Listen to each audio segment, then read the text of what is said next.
kembali lagi dengan aku Master Afrizal. Kali ini kita akan mencoba menyelesaikan 10 soal lagi dalam waktu 30 menit dan kali ini kita akan coba selesaikan untuk fisika 1B. Oke, kita akan mulai dari sekarang. Nah, pertama-tama kita akan coba kutip soalnya terlebih dahulu ya, teman-teman sekalian. Lalu kemudian kita tampilkan. Oke, kita kutip dari soal nomor 1. Seperti ini. Oke, kita kembalikan. Nah, ini dia. Jadi soal nomor 1 di sini dikatakan ada sebuah mobil balap nih melaju dengan kecepatan konstan V sama dengan 33 meter per second.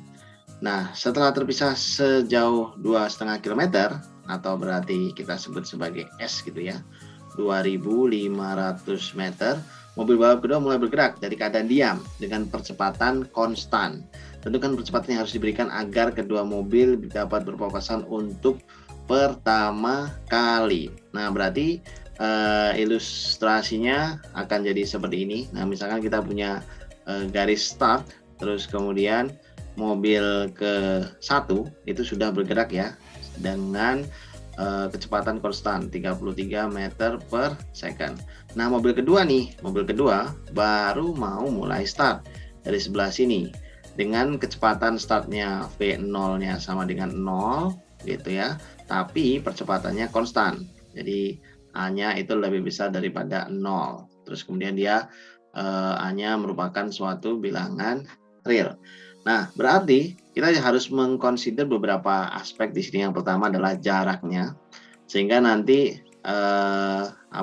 total jarak di sini jaraknya kan berarti 2.500 meter dan mereka mungkin akan ketemu di posisi lain. Nah, di posisi lain itu di mana? Mungkin di sini.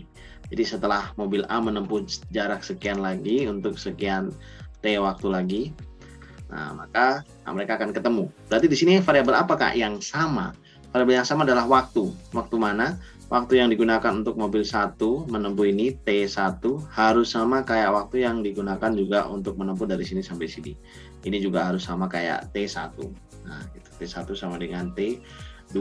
Berarti dari sini kita bisa katakan kalau jaraknya berbeda, berarti waktu. Jadi T1 sama dengan T2. Itu yang kita akan samakan.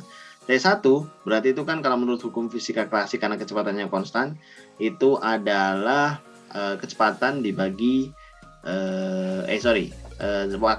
jarak dibagi kecepatan.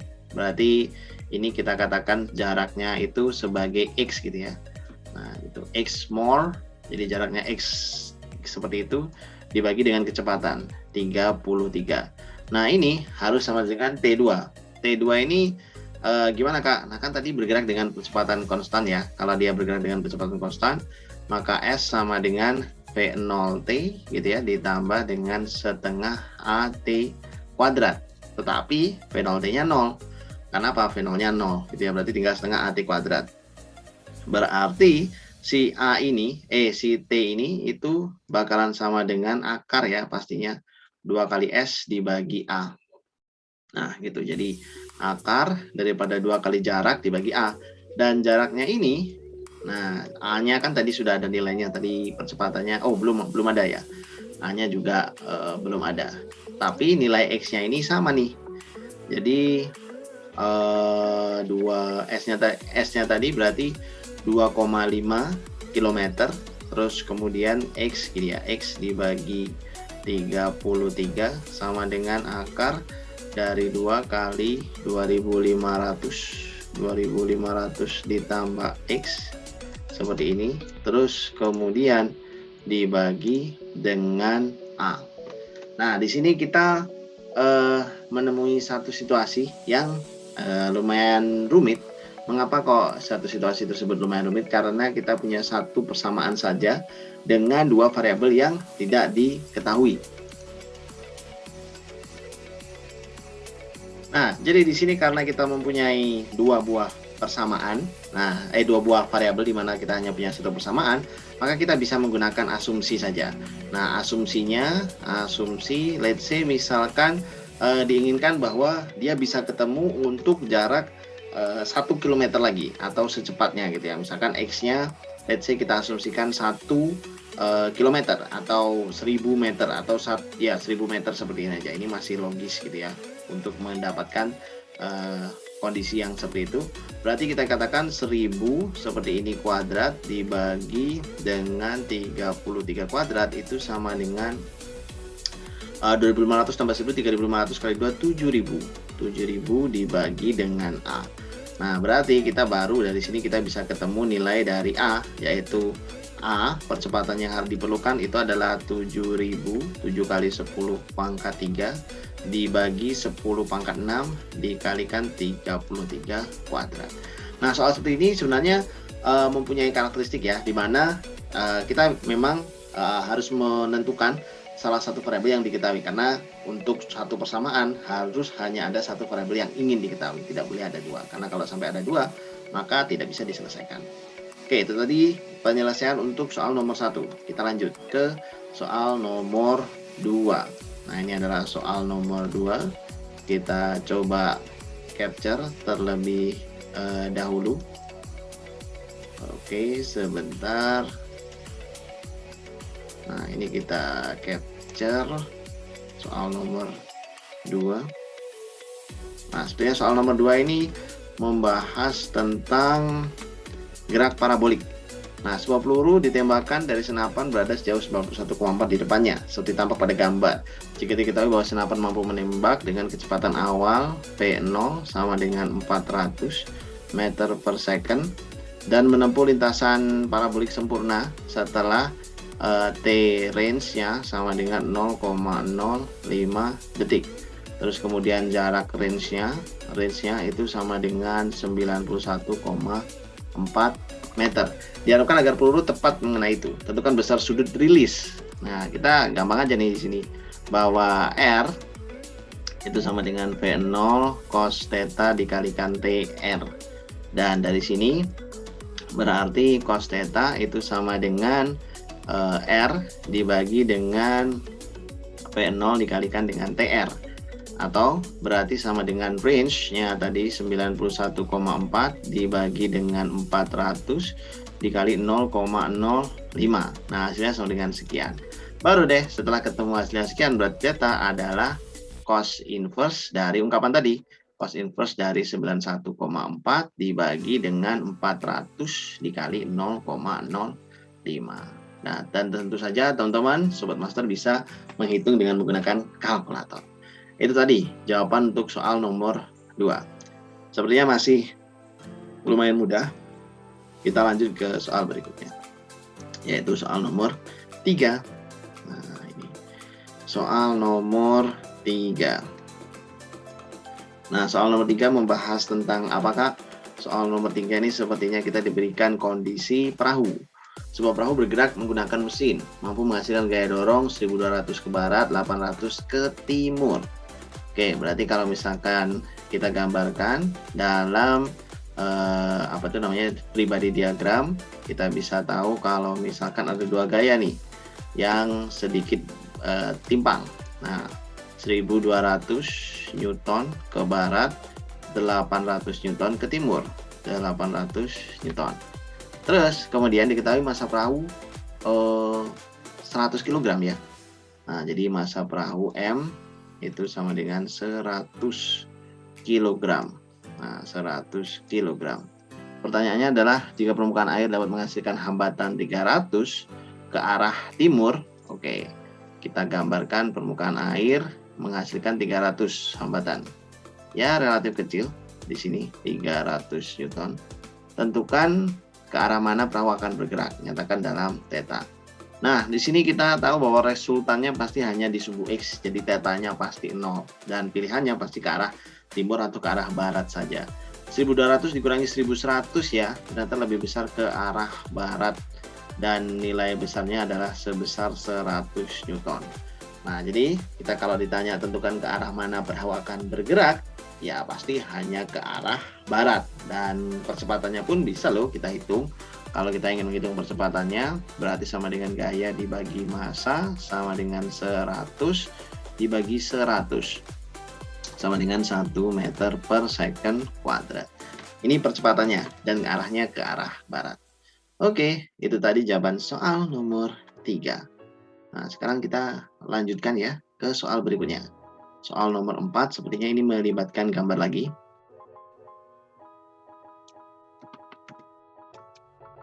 Oke, kita coba copy terlebih dahulu ke sini. Nah, di sini ada dua buah balok nih, 10 kilo dan 3 kilo. Nah, masing-masing diletakkan seperti pada gambar. Jika permukaan lantai tempat 10 kilonya licin, tentukan percepatan benda. Nah, otomatis kita harus menentukan terlebih dahulu gaya-gayanya atau diagram benda bebas. Nah, di sini 3 kg ini memberikan gaya W1, W2 gitu ya, sebesar berapa nih? Sebesar kurang lebih 30 Newton. Kalau kita menggunakan gravitasi 10 ya, meter per second kuadrat. Dan ini 10 kg memang masih memberikan gaya juga W2, W1 sebesar 100 Newton, tapi tidak ada pengaruhnya. Dan uniknya di sini ada katrol gantung, di mana 30 Newton dibagi menjadi dua nih. Di sini menjadi 15 Newton di ruas 1, dan di ruas ini menjadi 15 Newton. Nah, gitu ya, 15 Newton. Nah, 15 Newton akan dirasakan tegangan tali ke arah sana juga sama, 15 Newton. Dan kondisi tersebut menyebabkan benda 10 kg ini bergerak kemana? Ke arah sana. Dengan persamaan sigma F sama dengan M1 dikalikan A1. Ya, seperti itu. Berarti sigma F-nya hanya 15 Newton sama dengan massa 110 kg dikalikan A1. Dengan demikian nilai A1 yang tepat adalah 1,5 meter per second kuadrat I head. Mengapa I head? Karena arahnya ke sebelah kanan. Nah, gitu. Sudah, ternyata nomor 4. Meskipun gambarnya tampak rumit, tapi jawabannya sangat mudah. Kita lanjut nih ke soal nomor 5. Kita akan coba kutip terlebih dahulu soal nomor 5. Nah, seperti ini kita letakkan di sini. Nah, di sini dikatakan ada dua buah gaya ya, bekerja pada balok 60 Newton, 40 Newton, 45 derajat. Tentukan vektor percepatan. Nah, untuk menentukan vektor percepatan alangkah baik 60 derajat ini kita convert dulu nih menjadi dua-dua gaya. Komponen sumbu X-nya ada 60 cos 45. Berarti 60 kali setengah akar 2 itu 30 akar 2 Newton. Di komponen sumbu Y sama sih. Nah, itu ada 30 akar 2 Newton juga. Nah, sehingga total gayanya sigma F-nya itu sama dengan 40, gini aja, 40 ditambah 30 akar 2 Newton, terus kemudian ini I head, terus kemudian ditambah dengan 30 akar 2 Newton, terus di sini kita bikin J head. Nah, kita udah dapatkan nih dua komponennya. Masanya 3 kg, berarti percepatannya ada percepatan X, ada percepatan Y ya. Berarti ya tinggal gampang aja, 40 plus 30 akar 2 seperti ini kita bagi dengan 3. Nah, di sini I head, satu lagi adalah 30 dibagi 3 berarti 10 akar 2. Terus kemudian di sini J head dan unitnya internasional M per second kuadrat. Nah, jadi ini vektor percepatan. Nah, kalau mau dicari besarnya gampang, tinggal dipakai akar kuadrat. Sudah, itu tadi jawaban nomor 5. Ternyata cukup mudah nomor 5. Meskipun gambarnya nampak rumit, kita lanjutkan ke soal nomor 6. Oke, soal nomor 6 bentuknya seperti ini. Kita kutip dulu. Nah, ada suatu benda nih dikatakan berada pada ketinggiannya 100 meter. Dilepaskan gitu aja. Kecepatan saat menyentuh tanah. Oh, ini berarti free fall motion ya, atau gerak jatuh bebas. Sehingga kalau pada gerak jatuh bebas kita tahu bahwa hubungan dari VT-nya, VT sama dengan biasanya kan V0 plus GT. Nah, ini V0 plus GT, dan kalau kita membuat ilustrasi Y minus Y0 sama dengan V0T gitu ya, plus atau minus dari setengah GT kuadrat, kita bisa mendapatkan T-nya. V0-nya 0, berarti frasa ini 0. Y min Y 0, itu minus ya. Berarti ini minus 100 sama dengan setengah kali 9,8 dikalikan T kuadrat. Nah, dari sini berarti T-nya sama dengan akar. Oh ya, minus sama minus tadi masih ada minusnya di depan, kita bisa eliminir. Jadi kita tidak mendapatkan akar kuadrat yang minus. Jadi 200 tinggal kita bagi 9,8. Ini adalah waktu yang diperlukan untuk benda sampai ke tanah segini. Dan waktu ini kita gunakan untuk mencari VT. Nah, itu VT sama dengan V00 gitu ya. Terus kemudian plus GT. Nah, plusnya cuman kita ganti minus karena percepatan arahnya kan ke bawah ya, ke pusat bumi. Jadi minus 9,8 dikalikan akar dari 200 per 9,8. Jadi mungkin hasilnya ya kira-kira VT. Nah, ini sama dengan arahnya ke bawah ya. Kenapa kok dia minus? Minus akar dari 9,8 dikalikan akar 200. Akar 200 itu 10 akar 2. Nah, gini. Atau berarti sama dengan minus 10 dikalikan akar 19,6. Nah, itu tadi ya, meter over second atau meter per second. Di sini kita kasih J hat untuk menunjukkan arahnya ke bawah. Sudah, selesai. Itu tadi adalah vektor kecepatannya saat tepat akan menyentuh tanah. Nah, kita lanjutkan ke soal berikutnya. Soal nomor berapa, Kak? Nomor 7. Soal nomor 7 kita lihat tentang apa ini? Sepertinya tentang gaya gesekan. Nah, soal nomor 7 ada sebuah balok nih. Sebuah balok berada di sebuah permukaan tak rata dan koefisien geseknya diketahui itu μs μk. Nah, jika kita menggunakan gaya sebesar 100 Newton untuk mendorong benda 25 kg, periksa apakah benda tersebut bergerak atau tidak. Nah, untuk memeriksa benda tersebut bergerak atau tidak, kita bisa melihat kurva. Nah, kurva apa? Kurva dari gaya gesek. Nah, gitu. Jadi, ketika benda tepat akan bergerak, maka benda itu ketika benda sebelum bergerak ya, benda tersebut masih akan mengalami gaya gesek statis. Tapi ketika sudah bergerak, benda tersebut mengalami gaya gesek kinetis. Dan nilai yang ada di sini di bagian atas kita sebut sebagai gaya gesek statis maksimum, yang nilainya ditentukan oleh μs gitu ya, dikalikan dengan berat benda atau massa kali gravitasi. Let's say gravitasinya 10, berarti ini μs 0,6 kali 25 dikalikan 10, ya kan? Ini kita coret, maka kita dapatkan 150 Newton. 150 Newton adalah ambang nilai yang kita harus lewati atau kita harus lampaui kalau kita ingin memastikan benda tersebut bergerak. Pada kenyataannya kita hanya memiliki 100 Newton, dan 100 Newton ya mungkin kalau dari gambar masih di sini. Nah, ini adalah 100 Newton, terus kalau kemudian yang ini nilainya 150 Newton. Sehingga kita mengalami kekurangan nih, defisit gaya, kurang. Berarti untuk bisa menciptakan benda tersebut bergerak butuh minimal 150. Jadi jawabannya bergerak atau tidak pasti sudah jelas tidak. Nah, itu tadi jawaban nomor berapa itu tadi? Nomor 7 ya. Sekarang kita masuk ke nomor 8. Nomor 8 membahas tentang apa? Kita lihat bersama-sama. Oke, sepertinya membahas tentang kinematika rotasi. Ya, ada sebuah mobil nih bergerak kecepatan konstan di atas sebuah lintasan melingkar. Jari-jarinya 2600 meter. 2600 meter. Mobil tersebut menempuh satu kali putaran, satu lintasan penuh gitu ya, one cycle dengan lama waktu 360 detik. T-nya 360 detik. Nah, kondisinya tentukan besar percepatan sentripetal. Nah, kita di sini tahu kalau misalkan percepatan sentripetal sama dengan kecepatan tangan sial dibagi dengan jari-jari. PT kuadrat dibagi dengan jari-jari. Dan kecepatan tangan sialnya bisa kita hitung dengan menggunakan jarak tempuh dibagi periode waktu. Nah, jarak tempuhnya berapa tadi?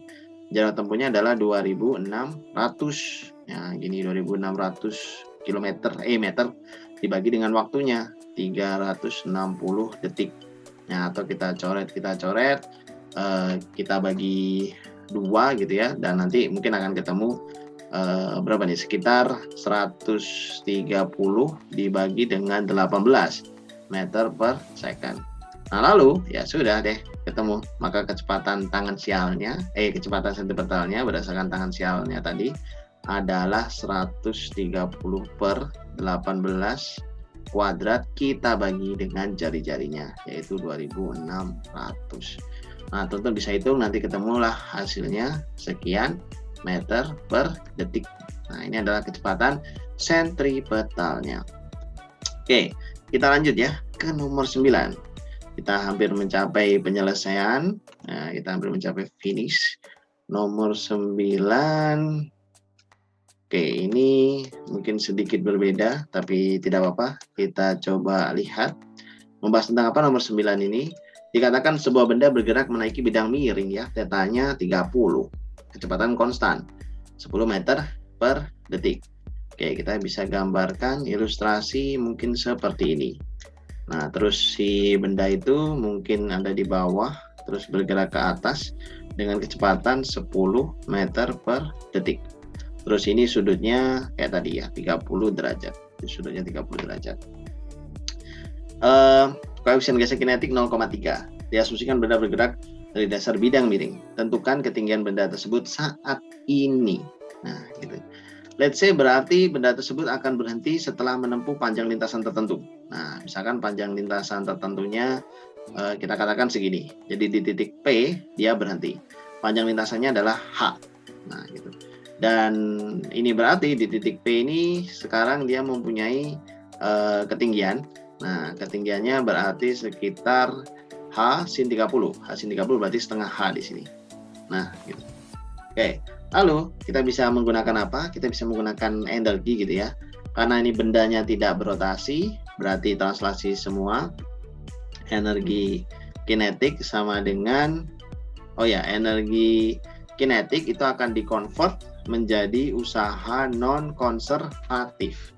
Usaha yang diakibatkan oleh apa? Oleh gaya gesek. Nah, di sini usaha yang diakibatkan oleh gaya gesek akan bergantung pada masanya ya. Di sini kita kekurangan data massa, sebenarnya ada, masanya adalah sebesar 1 kilogram. Dan ketika masanya sebesar 1 kilogram, maka ketika benda berada di bidang miring, ini harus kita analisis juga nih. Nah, ketika benda berada di bidang miring, dia punya gaya berat yang arahnya ke sebelah sini. Ini W ya, ini M kali G. Terus kemudian yang arahnya ke sebelah sini, ini adalah M kali G, terus kemudian di sini cos theta. Nah, gitu. M kali G cos theta. Nah, ini berarti sama kayak gaya normal ya, gaya normal yang muncul pada ilustrasi ini yang arahnya ke sebelah sana. Nah, gitu gaya normal. Kenapa kok kita butuh gaya normal? Berarti gaya normalnya sama kayak mg cos theta, atau berarti sama kayak 1 kali 10 dikalikan cos theta, cos 30 itu setengah akar 3, ini hasilnya adalah 5 akar 3 Newton. Karena apa? Karena kita butuh untuk mengkonvert energi kinetik ini menjadi semua energi yang hilang akibat gaya non konservatif. Nah, gitu. Sehingga energi kinetik tadi itu setengah massa 1 kilogram, terus kemudian dikalikan kecepatannya 10 kuadrat, ini sama dengan mu k 0,3 dikalikan n 5 akar 3. Nah, habis itu dikalikan h. Nah, ini. Nah, dari sini gampang ya, gampang sekali kita sudah bisa menemukan h-nya. Berarti h-nya itu sama dengan 100 bagi 2, 50 dibagi aja dengan 0,3 kali 5 akar 3. Nah, itu h-nya. Ini baru menyatakan panjang lintasannya mulai dari dasar sampai ke titik P. Dia berhenti di mana. Nah, untuk mencari fixnya di titik P itu ketinggiannya berapa, tinggal kita kalikan setengah. Berarti Y-nya itu adalah setengah dari nilai H yang kita temukan. Nah, nanti teman-teman bisa hitung panduannya seperti ini. Oke, kita masuk ke permasalahan terakhir yang kita akan bahas pada video kali ini. Masih seputar gaya gesek sepertinya. Nah, gitu. Dan persoalannya lumayan panjang, tidak apa-apa, kita coba tuliskan di sini. Nah, dikatakan di sini, di beberapa ruas jalan tol dibangunlah sebuah area berisi tumpukan pasir dalam kedalaman tertentu serta menanjak yang bertujuan untuk mencari peredam, untuk menjadi peredam atau alat pengereman bagi kendaraan yang melaju kencang dan mengalami gagal pada proses pengereman. Sebuah truk melaju dengan kecepatan V 120 km per jam, 120.000 gitu ya, per 3.600 detik. Atau ini kita bagi, ini kita coret 3 atau sekitar 100 gitu ya. 100 per 3. 100 per 3 meter per detik ini kecepatan truknya. Lalu kemudian pengemudi mendeteksi nih adanya gagal rem sehingga truknya diarahkan ke ruas ini. Jika ruas pasir ini sedikit menanjak namun sudut tanjakan dapat diabaikan, pasir mampu menghasilkan redaman MUK 0,4, tentukan panjang minimumnya. Nah, di sini berarti kita juga sama akan mengkonvert semua semua energi yang dibawa oleh si truk supaya menjadi 0. Dengan apa? Dengan menggunakan gaya geseknya. Nah, berarti kita katakan setengah MP kuadrat akan kita convert menjadi M kali G, ya gitu ya. M kali G gaya normal karena menanjaknya nggak terlalu diperhatikan sudut tetanya. Gaya normalnya sama kayak berat MG, terus kemudian dikalikan MUK seperti ini, terus kemudian dikalikan S. Nah, S ini jarak yang kita cari. Nah, kita bisa eliminir faktor ini. Berarti jarak yang dicari itu dapat dengan mudah ditentukan dengan menggunakan V square dibagi dengan 2 dikalikan MUK, atau berarti sama dengan 100 per 3 seperti ini, kuadrat dibagi dengan 0,4 dikali 2. Dan itu nanti akan ketemulah jawabannya kalau kita menghitung sekian meter. Dan ini adalah jawaban terakhir dari permasalahan yang kita angkat pada video kali ini. Dan untuk Sobat Master yang ingin tahu bagaimana caranya mengidentifikasi dengan benar dan tepat untuk soal-soal seperti ini, dan bagaimana kita tahu bahwa informasi yang kita miliki sudah lengkap atau belum, apakah kita bisa kerjakan atau tidak. Nah, tentunya aku tunggu di Master TPB. Dan jangan lupa untuk jangan sungkan untuk bertanya di Master TPB, dan semoga suatu saat kita bisa berdiskusi di satu kelompok belajar yang sama. Aku Afrizal pamit, terima kasih dan sampai jumpa di video selanjutnya. Thank you.